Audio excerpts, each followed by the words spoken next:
Pan fyddwch yn gwneud cais am cyllid myfyrwyr, mae'n bwysig bod gennych eich holl dystiolaeth a'ch cerdyn adnabod yn barod.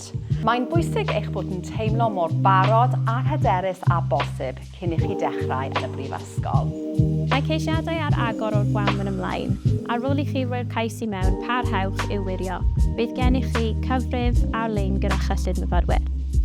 Daliwch mlaen i wirio'ch cyfrif ar-lein i sicrhau bod eich cyllid wedi mynd drwydd fel y dylai, a nad oes dogfennau yn weddill sydd eu hangen.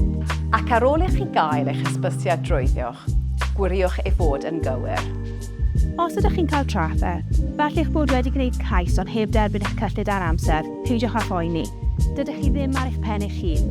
Dewch i weld y Tîm Cyngor Ariannol i myfyrwyr. Maent yn cynnig cymorth gan y brifysgol i helpu chi dros dro tra bod chi'n aros am hyn, ac i'ch cynorthwyo nes bydd eich cyllid yn dod i fewn. Os bydd rhywbeth annisgwyl yn digwydd, fel eich bod mewn caledu tymor byr, mae'n bwysig gwybod nad ydych ar pen eich hun. Dyma lle gall Tîm Cyngor Ariannol y brifysgol eich helpu. Gallen mi ffurflenni ymddangos yn frawychus i rai o bosib. Gall fod llawer o cwestiynau i ateb ag ati.